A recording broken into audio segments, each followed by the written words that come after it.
ഈ കൊക്കോമാക്സ് ഞങ്ങൾ 2 തവണ നൽകി. ഇത് നൽകിയതിനു ശേഷം ചെടികൾ കൂടുതൽ ആരോഗ്യമുള്ളതായി മാറി, പച്ചപ്പ് നല്ല രീതിയിൽ വളരാൻ തുടങ്ങി. ഇപ്പോൾ ഞങ്ങൾ ഇത് തുടർച്ചയായി ഉപയോഗിച്ചു കൊണ്ടിരിക്കുകയാണ്. അതിലൂടെ നല്ല മാറ്റങ്ങൾ വ്യക്തമായി കാണുന്നു.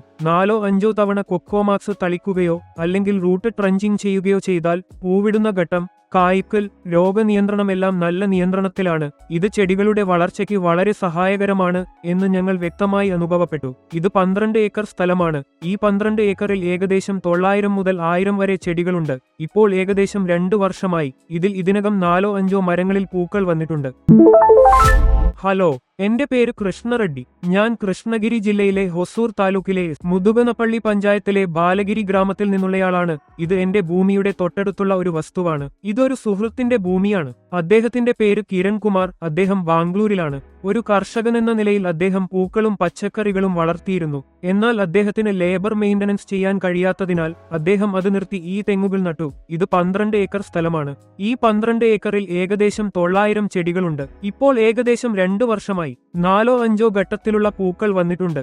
ഈ കൊക്കോമെക്സ് ഞങ്ങൾ 2 തവണ നൽകി. നൽകിയതിനു ശേഷം ചെടികൾ അല്പം ആരോഗ്യമുള്ളതായി മാറി, പച്ച നിറത്തിൽ നന്നായി വളർന്നു. ഇപ്പോൾ ഞങ്ങൾ ഇത് തുടർച്ചയായി ഉപയോഗിക്കുന്നു. 4-5 തവണ കൊക്കോമെക്സ് തളിക്കുകയോ ഒഴിക്കുകയോ ചെയ്താൽ പൂവിടുന്ന ഘട്ടം, കായ്ക്കുന്ന ഘട്ടം, രോഗനിയന്ത്രണം എല്ലാം നന്നായി നിയന്ത്രിക്കപ്പെടുന്നു. നല്ല വളർച്ച നൽകുന്നു. 200 ലിറ്റർ ഡ്രമ്മിൽ 2 ലിറ്റർ കൊക്കോമെക്സ് കലർത്തി ഉപയോഗിക്കുന്നു. അതായത് 2000 മില്ലി. ഇത് ഏകദേശം 20 ചെടികൾക്ക് മതിയാകും. അതിനാൽ നിങ്ങൾക്ക് ഒരു ചെടിക്ക് ഏകദേശം 50 മില്ലി വേണ്ടിവരും. അതിനായി ഞങ്ങൾ ഒരു ബക്കറ്റിൽ 5 ലിറ്റർ അല്ലെങ്കിൽ 10 ലിറ്റർ വെള്ളമെടുത്ത് ഓരോ ചെടിക്കും ചുറ്റും ഒഴിക്കുന്നു. ഈ രീതിയിൽ ഞങ്ങൾ ഇത് നൽകിയാൽ ഓരോ ചെടിക്കും ആവശ്യമായ 50 മില്ലി കൃത്യമായി ലഭിക്കും. അതിനാൽ 50 മില്ലി മരുന്ന് പാഴാക്കാതെ ലാഭിക്കുന്നു.